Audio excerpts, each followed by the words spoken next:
Vale, Robert, empecemos entonces. ¿Es real lo que vivimos o es nuestra percepción? Las dos cosas. O sea, digamos que existe el mundo subjetivo, existe el mundo objetivo y existe una membrana que los comunica. O sea, son interdependientes el uno con el otro. Podemos decir que lo subjetivo es real, aunque no sea compartido. Pero incluso una cuestión puramente subjetiva, como un estado de ánimo, la rabia que puedes sentir en un momento dado te puede llevar a hacer daño a otra persona. Entonces, esto que es de carácter puramente subjetivo te lleva a hacer acciones objetivas. O sea, para mí existen diferentes maneras de medir la realidad y el espacio interno también es una manera de medirla. Entonces, nosotros lo que nos interesamos en investigar, todos los que estamos en el ámbito de la metafísica, es la interdependencia entre todos los planos. O sea, cómo uno está relacionado con el otro. Entonces, el plano, por ejemplo, imaginario o el plano simbólico afecta sobre la realidad objetiva de una manera o de otra. Entonces, lo que buscamos es cuánto afecta. Se puede incrementar esa capacidad, se puede reducir, por eso está lo que llamamos sugestión, los efectos placebo y nocebo, que son cómo lo que yo pienso afecta a lo que siento o afecta a lo que pasa. Entonces, hay maneras de amplificar esa influencia o de reducirla, y eso forma parte de todo lo que es el análisis esotérico, metafísico y espiritual. Escuché, no me acuerdo dónde, que era: ¿existe Dios? Preguntaban. No se sabe si existe, pero afecta de forma terrenal. Claro, aquí lo que estamos diciendo es, como existe en el plano mental de unos individuos, eso afecta a la realidad. Entonces, la existencia de Dios está como mínimo probada como concepto, o sea, al igual que existe Superman como concepto, o sea, y como personaje de cómic. Entonces, eso influye en la realidad. No existe como personaje físico real, pero sí que existe en el imaginario colectivo y en el mundo literario. Entonces, Dios, como mínimo, existe en la literatura. Existe en tanto que se han hecho guerras en torno o en nombre de Dios o contra Dios o contra lo que sea. Entonces, en ese sentido existe. Ahora, si hablamos de la existencia objetiva desde el punto de vista más filosófico-científico, no puede ser probada. Sin embargo, puede ser argumentada su existencia a partir de todo tipo de pruebas indirectas, de todo tipo de argumentaciones, como, bueno, esto parece que está diseñado de una manera inteligente, hay un principio en el cual todas las criaturas de esta tierra parece que obedecen a un patrón más o menos inteligente, que todo tiene como la naturaleza, como una inteligencia, y eso puede ser un argumento a favor de Dios y en contra del azar, de la explicación más terrenal o científica de Big Bang, teoría de la evolución, según lo cual simplemente es pura aleatoriedad, y desde el punto de vista matemático, si das millones y millones de años, pues al final acabarán pasando cosas inteligentes. Esa es la explicación ateo-materialista, y la explicación más creacionista o teológica dice, a ver, es que esto parece que es bastante inteligente. Las cosas que pasan, incluso los propios impulsos humanos de autotrascender, de buscar un sentido de la vida, en lugar de pensar que simplemente es un desvío o puro efecto del azar, da la sensación de que venimos con ese pack, venimos con ese equipaje, que luego en la psicología se le llama mucho eso pensamiento mágico, y realmente podría ser simplemente el software que uno tiene instalado y que luego la sociedad trata de caparlo, pero realmente todo niño juega, tiene imaginación y tiene un pensamiento mágico porque sabe, desde mi punto de vista, que es un creador de realidad. Entonces, como lo sabe, intenta articularlo aunque sea de una manera rudimentaria, mientras que la sociedad te intenta decir que eso no funciona así, y poco a poco te va desconectando de esa programación natural que tú ya venías, que para mí es el sello de lo divino o el sello de Dios que se puede expresar en nuestra psique cuando somos pequeños. Para mí existe Dios, por lo menos, no solo como una figura unívoca y omnipotente que lo sabe todo y lo hace todo, pero sí un principio universal de carácter metafísico del cual emana todo. Le podemos llamar fuente por darle una connotación más aséptica y no imaginarnos un señor con barba blanca allí juzgando las cosas, porque la manera en la que se ha descrito a Dios en las religiones es muy paternalista, muy patriarcal, también, en la que está muy de moda esa palabra, pero es así. O sea, es como alguien que juzga, que dirige, como si atribuyera las atribuciones naturales que se le asignan a un padre en términos prototípicos, y no, por ejemplo, una madre.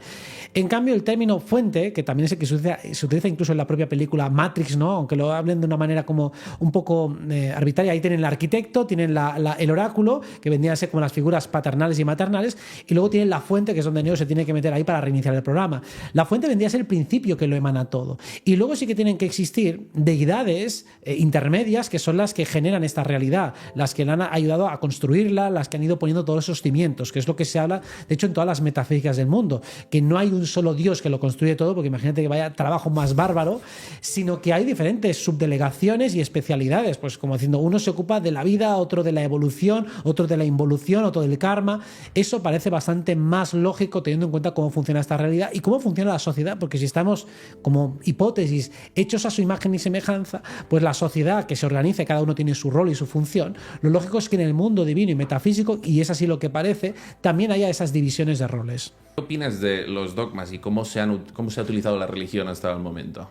Horriblemente mal. Es decir, la religión lo que ha intentado es, primero, romper la relación directa que uno tiene con lo divino, con lo metafísico, con lo espiritual. O sea, te colocas como un intermediario y yo soy el intérprete válido de Dios y tú no. O sea, tú si acaso te metes en mi iglesia y yo te digo en qué tienes que creer, en qué no tienes que creer y cómo tienes que creer. Entonces, claro, esa intermediación es lo que ha usurpado la relación directa, que es el origen realmente de la palabra religión. El religar es, oye, si tú vienes con ese software divino, tu propia intuición tendrá algo que ver, tendrá algo que decir. Entonces, la propia concepción que uno tenga de base o la que pueda ir elaborando a medida que reflexiona es suficientemente válida como para llegar a algo. Y el camino esotérico del que hablábamos al principio existen procedimientos, existen como metodologías científicas para explorar el mundo interno y llegar a esos estados de comprensión de lo divino desde una experiencia interna. O sea, cuando se habla de un samadhi, se habla de conseguir dejar la mente en blanco durante suficientemente tiempo, conseguir sostener y dirigir la atención hacia estados más altos de conciencia y desde allí contemplar de una manera directa y experiencial lo divino, no solo como una reflexión teórica,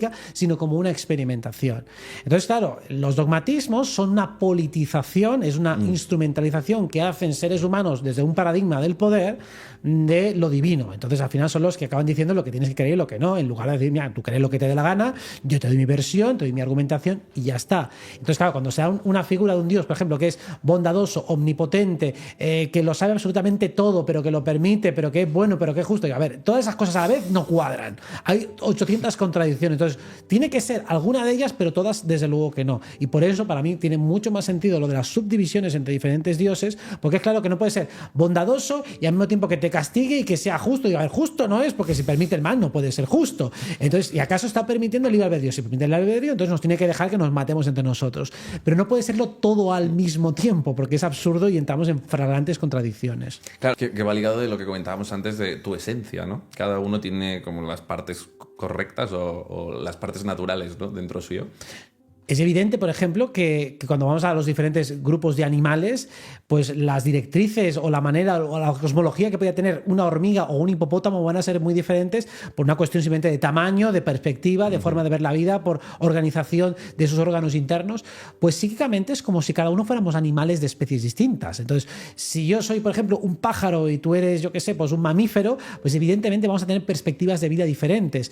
Entonces, realmente existe una cierta correlación entre humanos y animales. Por eso está el zodíaco, tiene que ver con los animales y por eso todos tenemos unas ciertas connotaciones o paralelismos con animales que a veces también se nos pueden reflejar hasta en el rostro. ¿Qué es Dios exactamente? Dios es la energía que lo empapa y lo permea todo, es la energía madre, es la energía fuente, es la energía de la cual es la materia prima del universo. Entonces es el lugar desde el cual se ha creado todo y se ha generado todo. Entonces, en última instancia, todo es Dios, que en eso estoy de acuerdo con la teología más clásica y tradicional, en el sentido de que todo emana de ahí. Ahora, que todo emane de allí no significa que todo sea exactamente ese proceso universal, o sea, que todo producto de Dios sea responsabilidad de Dios. Es como pues un hijo nace de sus padres, pero es independiente, es autónomo, puede hacer un poco lo que quiera. Sí, tiene la genética de los padres y eso es lo mismo. Tú tienes la chispa divina, tienes el pedacito de Dios, tienes el emblema de Dios, tienes el ADN de Dios. Ahora, tú eres un ser independiente, puedes hacer un poco lo que quieras con ello y puedes reconectarte más con lo divino, es decir, honrar más tus genes, pero también puedes hacer tu parte personal, puedes crear tu propia historia, puedes crear tu propio itinerario o camino del héroe. Y ahí está un poco el juego. Dios es la materia prima del universo, es la materia que lo permea todo, pero no es la responsabilidad de todo lo que sucede o acontece en el mundo. Porque eso es quitarse responsabilidad, ¿no? Es como hacer una síntesis del ego, que es como el camino individual, ¿no? Un poco la historia y lo divino, ¿no? Entiendo por lo que estás comentando. Digamos que el ego no deja de ser una prolongación también de lo divino. Es decir, si lo divino en algún momento dado se ha querido separar, se ha querido convertir en varios, pues ya esa primera diferenciación es egoica. O sea, porque ya está la materia prima y la materia secundaria. Entonces, si hay una materia secundaria, tenemos el principio de dualidad y ahí empieza el ego. ¿Por qué? Porque yo soy algo diferenciado de lo que era esa materia original divinal. Entonces el ego es connatural a la existencia, a cualquier forma de vida, y para mí no tiene carga negativa. En todo caso, la carga negativa es cuando hay una mala gestión de ese ego, pero no por tenerlo. Tenerlo es una energía motivacional absolutamente válida y de hecho necesaria e imprescindible para funcionar bien en esta vida. Y antes has comentado, Robert, que hay varias prácticas esotéricas para acercarte a la divinidad. ¿Puedes comentarme un poco este tipo de prácticas y cómo funcionan? Sí, nosotros normalmente lo conocemos como meditación y se puede decir que hay diferentes tipos de meditación. La meditación, por ejemplo, más clásica sería quizá la zazen, la que se hace en el budismo zen, que es básicamente en esa postura de loto, que es una postura que en principio está en el máximo nivel de ergonomía posible para que los pies estén cruzados de una determinada manera, las manos estén justo en esta zona, todo el sistema esté equilibrado y cómodo para reducir al máximo la movilidad corporal, para por eso favorecer que haya un vaciado y un aquietamiento del flujo de la mente, y con eso se busca que si tú te vas aquietando en todos los campos de realidad, o sea, me aquieto físicamente, me aquieto emocionalmente, me aquieto mentalmente, entonces el flujo atencional empieza a crecer o a dirigirse de manera vertical.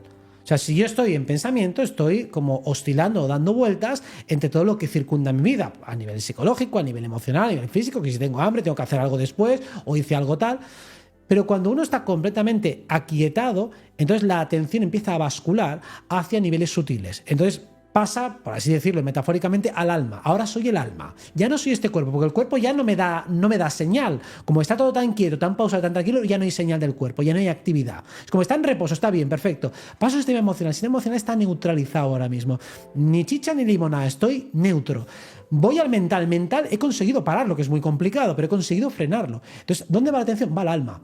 Luego va el espíritu, luego va a las diferentes capas de realidad y así sucesivamente. Entonces hay un momento que dices, wow, siento una expansión sensitiva brutal porque ya no estoy sintiendo solo limitado por este aparato sensitivo que es este cuerpo, sino que estoy yendo a otro cuerpo más, a otro envoltorio que es un poco más grande, es más sutil y abarca más, está más conectado. Claro, cuando uno tiene experiencias espirituales, y esta es la más básica y más sencilla, pero uno puede directamente buscar alguno de esos cuerpos, poniendo la intención, haciendo una visualización, tratando de forzarse, de programarse para conseguirlo. O sea, simplemente poner la intención. Piensa que un niño debería poder hacerlo, entonces tiene que ser algo completamente intuitivo. Si yo quiero hacerlo, pongo la intención, tengo ese intento inflexible, debería llegar poco a poco a conectar con otras capas de realidad y debería empezar a sentirlas. Claro, cuando empiezo a sentirlas me doy cuenta de que estoy sintiendo mucho más de lo normal. Estoy sintiendo algo que va más allá de las emociones que tengo en este cuerpo. Es como que trasciende y las puedo notar a lo mejor pues unos cuantos centímetros por encima de mi cuerpo. Digo, coño, estoy sintiendo algo que está aquí o que está 2 metros por el lado, o incluso estoy sintiendo algo que rebasa varios kilómetros. Esas son experiencias místicas y es porque somos más que este cuerpo físico, pero por defecto estamos anclados aquí. Entonces las experiencias espirituales lo que buscamos es amplificar y ensanchar nuestro campo de percepción hasta el punto de que podemos conectar con una realidad que trasciende este cuerpo físico, con lo cual podemos afirmar, no solo somos este cuerpo físico, no es que no seamos este cuerpo, es que no solo soy eso, tengo otros departamentos y puedo acceder a ellos y estar en coordinación con ellos. ¿Y qué es el alma entonces? El alma vendría a ser pues otro vehículo más sutil que también eres tú. O sea, si yo soy este cuerpo, pero claro, partimos de la base de que yo antes de tener este cuerpo, pues en el vientre de tu madre eras un pedacito minúsculo. Y antes de eso, ¿qué eras? Se puede decir que eras el esperma de tu padre. No parece que sea eso. Parece que tú estabas antes en otro lugar. O sea, antes de que se produjera esa fecundación, tú estabas en otro lugar. Ese otro lugar vendría a ser el alma. El alma sería el cuerpo intermediario que hay entre encarnaciones. Sería como el vehículo intermedio que puede, en un momento dado, crear una emanación o una conexión con el cuerpo físico y es el que permite o establece la conexión que habilita la vida. O sea, un cuerpo está vivo porque tiene una conexión directa con el alma. Entonces sería como el vehículo que realmente tú eres. Es el asiento natural de tu individualidad, aunque no es el único. Hay ordenamientos superiores, como podemos llamar espíritu o yo superior, superior, por darle también una nomenclatura más o menos clásica a lo que serían los cuerpos sutiles de carácter superior. Se dice que el alma, por ejemplo, tiene una connotación más femenina, el espíritu un poco más masculina, por darle un paralelismo con lo humano, pero vendría a ser la identidad, el ser que tú eres cuando vas encarnando y saltando de encarnaciones. O sea, cuando alguien desencarna y fallece, pues podemos conectar con su alma o también con otras subdelegaciones como podría ser el cuerpo energético o cuerpo astral o cuerpo de cuarta dimensión, que es el que nos encontramos cuando se te parece un fantasma, ¿no? Pues eso no es el alma, eso sería otro cuerpo intermediario que está pues a diferentes niveles, pero está entre medio del cuerpo físico y el alma. Has soltado muchísimos conceptos en los cuales quiero entrar todos. Vale. Pero antes de eso, tengo una pregunta que siempre me ha rondado, ¿no? Si existe la reencarnación y tú tienes un alma y pasas de un cuerpo a otro, ¿cómo puede ser que cada vez se produzcan más cuerpos? ¿No hay una limitación de almas? ¿Entiendes la pregunta? Sí.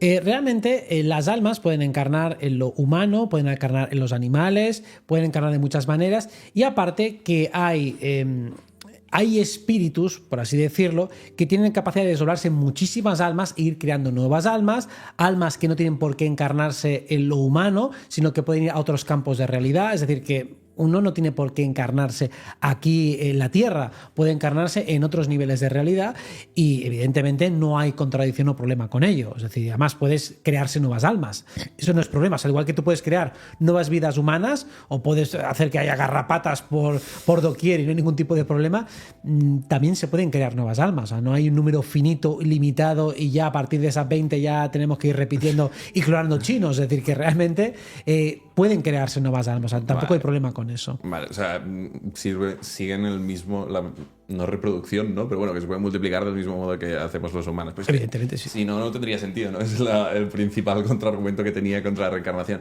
Y cuéntame cómo funciona la reencarnación. A ver, es un proceso bastante complejo porque, claro, aquí entramos ya en muchísimas variables. Vamos a poner el caso más clásico, normal. Alguien desencarna y entonces primero su atención va hacia el cuerpo energético, que sería como un envoltorio intermedio. De hecho, ese cuerpo energético es al que vamos cuando dormimos. O sea, que la experiencia cuando uno desencarna es similar a un sueño normal y corriente, solo que un sueño en el que no despiertas. O sea, es como si estuvieras soñando y, coño, sigo soñando, pero estoy vivo, estoy muerto, estás en un sueño. Bueno, pues cada día vamos al lugar al que morimos, que es el lugar del ensueño. Entonces, estás ahí un tiempo que puede variar según el individuo, y entonces muchas veces se narra que alguien o va a la luz o se encuentra a unos seres queridos o lo que sea, y entonces estás en un plano intermedio en el que dejas atrás ese envoltorio, te vuelves más sutil. Al volverte más sutil vas soltando todas las capas relacionadas con recuerdos, con todo tu cuerpo mental, o sea, con toda la experiencia que has tenido en este campo físico. Digamos que lo más superficial va cayendo. Se queda grabado lo más profundo. Las improntas más profundas sí que se quedan grabadas, y entonces vas desprendiéndote como si fuera pues un globo que tiene que ir soltando lastre para poder elevarse lo máximo posible. Suelta lo más pesado, se eleva lo más sutil y vas pasando a otros niveles de realidad. En esos otros niveles de realidad, claro, nadie sabe con exactitud lo que sucede, pero todas las tradiciones esotéricas más o menos coinciden a la hora de narrar lo mismo. Uno entra en un campo donde hay una mucho menor carga egoica, una menor carga mental. O sea, nuestro intelecto aquí en este mundo humano está mucho más desarrollado y avanzado que lo que está en otros niveles de realidad. O sea, aquí filosófica y científicamente estamos muy por encima de lo que se hace en otros niveles de realidad, y cuando vamos al alma se puede decir que nos atontamos. Es como si fuera alguien muy inocente que se conecta con energía más parecida a un corazón sin cerebro, por así decirlo, por hacerlo un poco exagerado. Y entonces vas a ese mundo en el que vas a decidir tus siguientes experiencias. Pero lo haces desde un lugar poco sesudo, poco racional, poco inteligente. Lo haces desde un lugar mucho más amoroso, más emocional. Y entonces es cuando, con tus propios impulsos y deseos, es cuando vas a ir poco a poco configurando y entrando en la siguiente vida. O sea, tú vas como escogiendo y decidiendo cómo quieres volver. Y por una cuestión de compatibilidad energética vas a llegar a unos padres, a una familia, para volver otra vez a encarnar por la compatibilidad energética que hay entre la energía que tú estás emanando y la energía que tienen tus padres potenciales. O sea, es un proceso realmente bastante técnico-mecánico, en el cual energéticamente nos vamos sintiendo atraídos y nos vamos acercando hacia aquello que tiene un mayor nivel de resonancia con nosotros. Tenía una pregunta, tío, que se me ha olvidado. Ah, vale, sí. ¿Es posible recordar una anterior vida? Sí, totalmente. Hay muchísimos casos documentados y no es un ejercicio tan difícil de hacer. O sea, cuando nos damos cuenta de que, primero, ¿cómo funciona la memoria en nuestra vida, en la propia vida actual? Pues simplemente si tú durante el día tratas de recordar cosas que has hecho durante el día, la memoria se va ejercitando. Si además intentas revisar cosas de tu infancia, pues la memoria se va ejercitando y poco a poco se van haciendo más puentes. Si uno se acostumbra a hacer ese ejercicio de manera recurrente, puede acabar recordando vidas pasadas. A mucha gente le viene de manera casi siempre fortuita, normalmente cuando hay una experiencia emocional fuerte. ¿Por qué? Porque cualquier experiencia emocional fuerte tiene ecos de resonancia con otras similares. Y las otras similares suelen venir de vidas anteriores, porque claro, como hemos dicho, cuando nosotros reencarnamos, las experiencias cumbre, aquellas que han tenido un pico de intensidad a nivel energético emocional más alto, son más fácilmente registrables y pasan con más facilidad al nivel siguiente. Entonces, eso es mucho más fácil de itinerar, de recordar y de rastrear que no un día anodino que estás comiendo raviolis en tu casa. Es decir, el día en que a lo mejor pues, tienes una experiencia cumbre de vida o muerte, una experiencia tétrica, difícil, triste o muy agradable, es más fácil que eso quede rastreado como un pico de alta intensidad a nivel energético y puede ser que algún evento fuerte de esta vida detone ese recuerdo. O también cuando se entra en meditaciones profundas. Cuando uno entra en meditación profunda, sale de la capa del pensamiento ordinario y empieza a meterse por otros subterráneos, por otros niveles donde puedes acceder de manera lateral, primero a recuerdos enquistados de esta vida o recuerdos de vidas pasadas. Y hay muchos casos documentados de gente que puede verificar y corroborar que sabe cosas que no podría saber y que luego dice, no, yo vivía en esta calle, en Francia, y voy a esa calle y sé que está esto aquí, había unos hombres y aquí no sé cuántos. Sí, pues hay gente que ha podido documentar que tiene recuerdos absolutamente auténticos de vidas pasadas. ¿Y esto es a través de algún tipo de ejercicio o es simplemente por casualidad que esa persona, o a través de un evento muy emocional que la ha hecho recordar? ¿Se puede forzar el hecho de recordar una...? Sí, por supuesto. Normalmente lo que lo recuerda más son los niños pequeños, porque claro, tienen menos tiempo de vida en este campo de realidad, por lo tanto tienen menos contaminación y educación cultural y por lo tanto eso hace que esté más fresco el recuerdo. Pero se puede forzar. O sea, ejercicios, por ejemplo, de regresión hipnótica son ideales precisamente para recordar vidas pasadas, y de hecho hay muchísimos autores, el famoso de Brian Weiss, ¿no?, de Muchas vidas, muchos maestros, que habla de una técnica bastante sencilla para inducir a alguien a una regresión hipnótica, que en definitiva la técnica no tiene ningún tipo de misterio, es más que te acompañe alguien, sobre todo, no tanto porque no lo puedes hacer solo, sino porque es fácil que te aburras haciéndolo solo, que te distraigas. Entonces, si una persona te va diciendo, bueno, pues ahora imagínate que estás en un túnel del tiempo, que te metes para atrás y empiezas a narrar lo que te va saliendo, aparentemente te lo vas inventando, y vale, pues no pasa nada. Si te estás inventando, seguramente estás en una capa todavía intermedia. Pero si sigues profundizando, sigues insistiendo, te lo sigues tomando en serio, cuando lleves a lo mejor 30 minutos o 40 minutos o una hora, empezarás a sacar recuerdos cada vez más vívidos, empezarás a reaccionar emocionalmente ante ellos y digo, coño, esto ya que me está pasando aquí ya no me deja indiferente. Yo antes te estaba contando una película medieval porque yo qué sé, porque es donde está mi ideario de lo que creo que vi en la vida anterior, y de repente empiezo a narrar cosas muy auténticas, muy desgarradoras, cosas que me están impactando y que tienen un alto nivel de resonancia. Entonces a veces te acompaña un terapeuta y no aplica ninguna técnica especial, simplemente te ayuda a que no te distraigas y a que profundices más, y por eso a veces una regresión te puede durar 3 horas, pero claro, si el otro te está ahí acompañando y aguantándote el chapón tremendo entre que tú te imaginas y no te pierdes y tal, puedes acabar recordando vidas pasadas, y no es un ejercicio demasiado complicado. ¿Y tú lo has hecho? Sí, claro. ¿Puedes contarnos alguna experiencia que hayas recordado? Algunas son cosas bastante banales, es decir, en el sentido de que no hay nada que sea como muy espectacular. Las cosas interesantes pues son vivencias, a lo mejor pues en tribus, momentos de guerra, sobre todo eran quizá los más delicados, momentos de hambruna, o sea, situaciones en las cuales pues remiten a la supervivencia, situaciones de vida o muerte, y de sentir sobre todo fuerza, coraje y capacidad de lucha, ¿no? O sea, algo que tiene un eco de resonancia con mi vida anterior, que es la capacidad de superar situaciones complicadas y de apoyar a otros también a la hora de superar esas situaciones complicadas. O también, pues me veo muchos recuerdos de haciendo pruebas de alta magia o de hechizos mágicos o de trabajar en temas meditativos en otras vidas. Aún así no tengo demasiadas vidas pasadas, es decir, que tengo más recuerdos de otros niveles de realidad que no de vidas humanas. ¿A qué te refieres con otros niveles de realidad? ¿Cómo puedes recordar otros? Encarnaciones no humanas. Entonces, en las encarnaciones no humanas lo que puedo detectar es la construcción o creación de la realidad, cómo se fue creando esta realidad. Que por eso hablo mucho de ello y con bastante rotundidad, porque recuerdo cómo fue creada esta realidad, o por lo menos tengo esa sensación. Quizá todo es una sugestión, pero desde luego tengo una sensación de cómo fue creado este mundo arquetípico, como si fuera una especie de programación informática. Entonces, como si pudiera ver los códigos de esta realidad, cómo están creados, cómo están diseñados, cómo están amalgamados, cómo se han ido replicando. Y eso es quizá lo que me resulta más fácil conectar con alguna regresión. Me voy siempre a los códigos de la creación, como si estuviera en los inicios, es como si conectara con los dioses creadores del origen y estuviera ahí en esas asambleas, por así decirlo, pues tratando de imaginar cómo sería este juego, cómo sería esta realidad, qué se podría hacer para que fuera más entretenida. Eso es lo que llego de manera más natural, más que a vidas humanas, que sí que tengo algunos recuerdos, pero más bien banales, y ahí es donde tengo toda la chicha. ¿Cómo lo percibes esta otra realidad, esta construcción de otra realidad? ¿Qué es lo que notas, si lo puedes narrar? Es algo parecido a si nosotros tuviéramos un sistema para... No sé si has visto alguna de la película Depredador, pues como si tuvieras esos sistemas que permiten captar el calor y el frío a través de ondas, pues lo que veo son ondas. Las ondas, como si fueran todo ondas electromagnéticas, ondas térmicas, y lo que estoy captando son ondas. Y esas ondas simplemente aprendo a decodificarlas.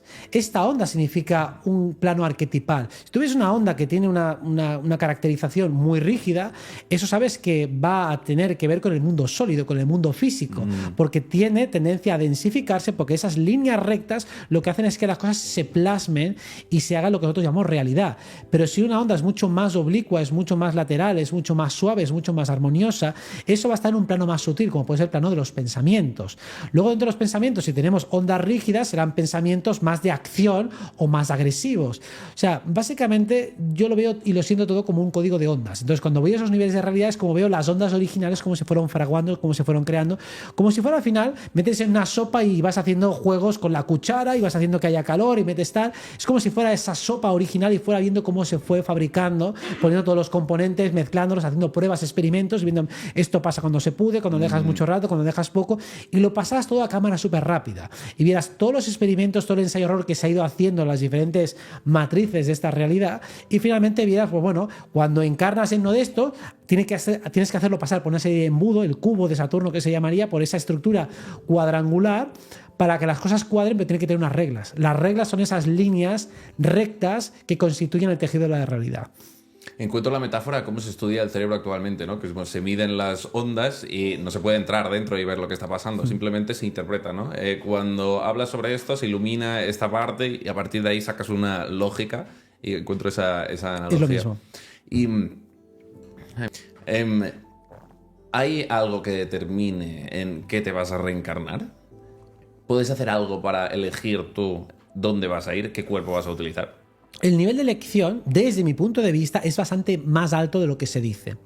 Lo que ocurre es que, ¿qué determinaría, por ejemplo, a día de hoy, en qué te vas a reencarnar la vida siguiente o si te vas a reencarnar o no? El paquete de deseos que tú tienes aquí y ahora y el que tendrás en el momento en que desencarnes. Es decir, si uno cuando está ahora mismo, no solo tiene deseos conscientes, sino deseos inconscientes.